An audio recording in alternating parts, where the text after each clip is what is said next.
নমস্কার, আমার আরও একটি নতুন ভিডিওতে সবাইকে স্বাগত জানাই।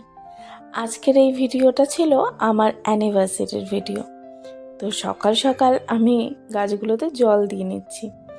এখানে বেশ অনেকগুলোই গাছ আছে আমার, পিটুনিয়া, গোলাপ, কারি পাতা লাগিয়েছি, কিন্তু জানি না কেন এই ডালটা এরকমই শুকনো হয়ে আছে, পাতাও আসছে না নতুন করে, ডালটা এমনি রয়েছে। আর এদিকে অপরাজিতা আছে, টগর আছে, আর দুটো জবা ফুলেরও গাছ আছে। একে একে আমি এবার গাছগুলোতে জল দিয়ে দিচ্ছি। আর এই গাঁদা ফুলের গাছটাকে আমি অনেক কষ্টে বাঁচিয়েছি, মিলিবাগ ধরে গেছিল একদম। একটা একটা করে ছাড়িয়ে পরিষ্কার করে সে গাছটাকে এত যত্ন নিয়েছিলাম বাঁচানোর জন্য। তো এখন বেশ কুঁড়িতে ভরিয়ে দিয়েছে আমাকে এই গাছটা। আর এই যে কতগুলো পিটুনিয়া হয়ে আছে, এখানে একটা গোলাপি, বেগুনি, আর ওই পাশেটা সাদা আর লালের মধ্যে। এইটার কিন্তু পিঙ্ক কালারের একটু আলাদা, আর একটা কিন্তু ওটা একটু আলাদা। ওটা পিঙ্ক কালারটা বেশি, সাদা রঙটা কম, আর একটা সাদা রঙটা বেশি, পিঙ্ক কালারটা কম। আর দেখুন কত বড় সাইজের একটা গোলাপ হয়েছে। গোলাপ গাছেও বেশ দুটো ফুল আমাকে দিল। আর এদিকে গাঁদা ফুলগুলো বেশ বড় বড় সাইজের হয়েছে। আর এই ফুলটাকে ভাবছি আর দুটো দিন গেলে আমি তুলে ঠাকুরকে দিয়ে দেবো। আর এই যে ধনে পাতাও লাগিয়েছিলাম, তো মোটামুটি আর এই কটা ধনে পাতা বেঁচে আছে। আর এদিকে লঙ্কার চারা হয়েছে, লঙ্কা বীজ ফেলে, এটা নয়নতারা। আর এদিকে সাথে না একটা ধনে পাতাও উঠেছে। আর এদিকে এটা অনেক দিনের লঙ্কা, কিন্তু জানি না গাছটাকে রেখেছি বাঁচবে কি আদৌ, ফল তো দিচ্ছেই না, প্রায় 1 বছর হতে চললো গাছটার। আর এদিকে কুমড়োর বীজ ছড়িয়ে দিয়েছিলাম, সেখান থেকে বেশ কুমড়োর চারা উঠতে শুরু করেছে। আর এটা হচ্ছে আমার সাদা জবার গাছ। এখানে না প্রচুর কুঁড়ি ফুটে আছে, আর গাছটা জবে থেকে এনেছি এত ফুল দিচ্ছে আমাকে বলার মতো নয়। আর এদিকে লাল জবাই বলেছিল, কিন্তু আজ অবধি একটাও ফুল ফোটেনি। হয়তো গাছটা ছোট বলে সেই জন্য এখনো ফোটেনি, ধীরে ধীরে ফুটবে। আর এখানে একটা অপরাজিতা হয়েছে। মাঝেখানে তো কয়েকদিন ঠান্ডার জন্য অপরাজিতা হচ্ছিলই না। আর এদিকে তুলসীর চারাগুলো একটু একটু করে বাড়তে শুরু করেছে। এই যে পুরো ছোট্ট খাট্ট ব্যালকনিতে একটা ছোট বাগান।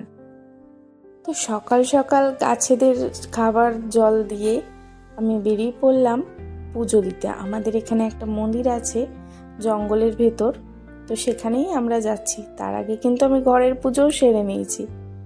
তো সেখানে গিয়ে একটু পুজো টুজো দিয়ে নেব, তারপর আমরা চলে যাব একটু লাঞ্চ সারতে বাইরে। আর এবারে প্রত্যেকটা আম গাছে এত মুকুল এসছে বলার মতো না, মানে গাছের পাতা দেখা যাচ্ছে না, পুরো মুকুলে ভরে গেছে, এত মুকুল এসছে। আর যখনই সেই আম গাছগুলোর পাশ দিয়ে বা একটু দূর থেকে যাই, এত গন্ধে নাকে আসে কি বলবো।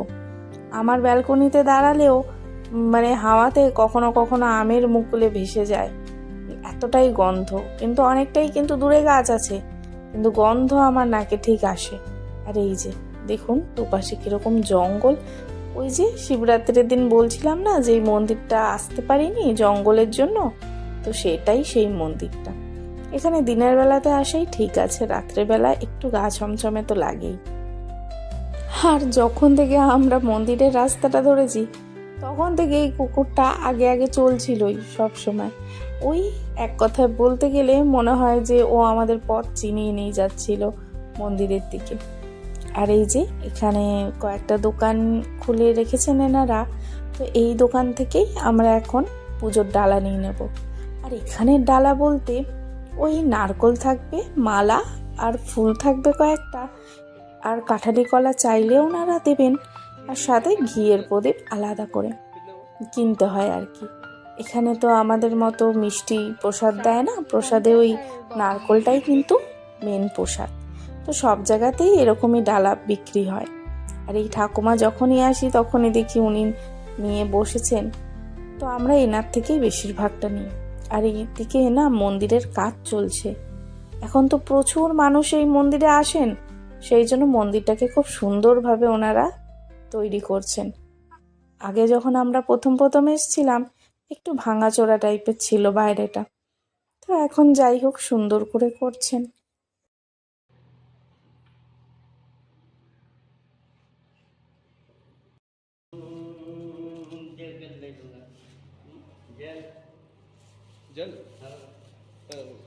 গঙ্গা জল লেকে তুমি ঢেলে দাও, তুমি ঢালো।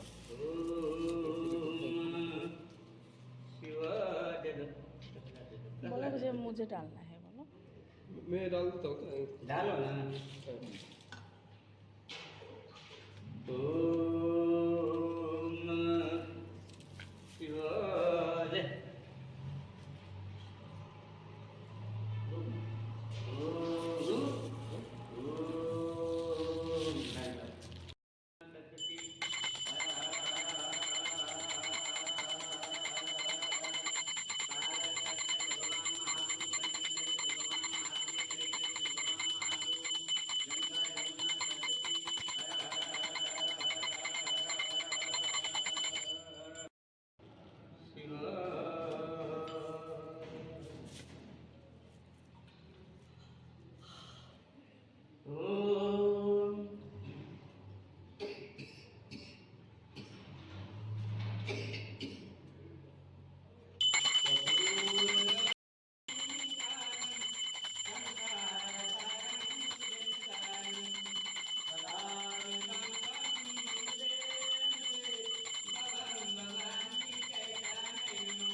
ব্যাস পুজো টুজো সেরে নিয়ে তারপর বেরিয়ে পড়েছিলাম রেস্টুরেন্টে দুপুরে লাঞ্চ সারতে।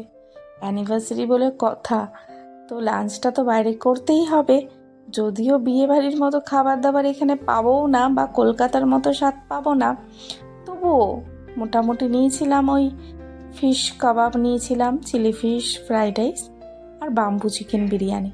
এই বাম্বু চিকেন বিরিয়ানিটা আমার কিন্তু আরাকু ভ্যালি থেকেই খাওয়ার ইচ্ছা ছিল, কিন্তু ওখানে এত দাম দেখেছিলাম যে দুজনের জন্য ওটা আর অর্ডার করিনি। আর ব্যাস খাওয়া দাওয়া সেরে আবার বাড়িতে ফিরে যাচ্ছি, কারণ বাড়িতে গিয়ে আছে কিছু কাজ। আর এই দেখুন দুদিকে আমাদের এখানে রাস্তা ধরে শুধু চাষ হচ্ছে, একদিকে বাঁধাকপি, একদিকে লঙ্কা, একদিকে টমেটো। যদিও এই বাঁধাকপির জায়গায় কিছুদিন আগে ফুলকপি চাষ অলরেডি হয়ে গেছে, আর একটা জায়গায় শশারও চাষ হয়েছিল, তো তখন আর ভিডিও করিনি। এত ফ্রেশ ফ্রেশ বাঁধাকপি পাই আমরা এখানে বলার মতো না, দুটোই পাই, প্রত্যেকটা সবজি আমরা এখানে ফ্রেশ পাই। তো যাই হোক বাড়ি এসে লেগে পড়েছি একটু ডেকোরেশনের কাজে, যদিও খুব বেশি বড় সড়ো ডেকোরেশন না, ওই আর কি 2-4টে বেলুন ফুলিয়ে একটু সাজিয়ে গুছিয়ে নেব, তারপর অ্যানিভার্সারির কেক কাটবো। আর এদিকে ফু দিয়ে বেলুন না ফুলিয়ে যে পাম্পার ছিল সাইকেলে সেইটাকে দিয়ে বেলুন ফুলিয়ে নিয়েছি। এই যে বেলুন টেলুন একদম রেডি করে নিয়েছি। এইগুলো না আমি আই থিঙ্ক ফ্লিপকার্ট থেকে অর্ডার দিয়েছিলাম। ব্যাস এরকমভাবে একটু সাজিয়ে গুছিয়ে নিয়েছি, আর টুনি লাইটও লাগিয়ে নিয়েছি। এই সেটটা পুরোটাই দিয়েছিল ফ্লিপকার্টে। আর এদিকে রকমের দুটো কেক নিয়েছিলাম, তার মধ্যে একটা কেক না নিচে বার করতে গিয়ে ভেঙে গেছে। আর সাথে এই যে এটা আমার হচ্ছে অ্যানিভার্সারি গিফট। ব্যাস এটুকুই আয়োজন করতে পেরেছি। ভেবেছিলাম তো এটা সারপ্রাইজ দেব, কিন্তু সারপ্রাইজ আর দিতে পারিনি। অর্ডারগুলো যখন এসেছিল তখনই বুঝে গেছিল। আর এইটাও হয়েছে আমার অ্যানিভার্সারি গিফট, যেটা আমি মেলা থেকে কিনেছি। ভাবলাম ওই জায়গাটা একটু ফাঁকা ফাঁকা লাগছে, তাই এই মোমবাতির স্ট্যান্ডটা লাগিয়ে দিচ্ছি ওখানটায়। এবার দুজনে কেক কাটিং করলেই আমাদের অ্যানিভার্সারি পালন করা হয়ে যাবে এবছরের মতো। ভিডিওটা কেমন লাগলো আমাদের কিন্তু কমেন্ট করে জানাবেন, লাইক শেয়ার সাবস্ক্রাইব করে পাশে থাকবেন, আর ফেসবুক থেকে দেখলে প্লিজ ফলো করে দেবেন। নিয়ে চলে আসব পরের একটা নতুন ভিডিও নিয়ে আপনাদের সাথে শেয়ার করতে।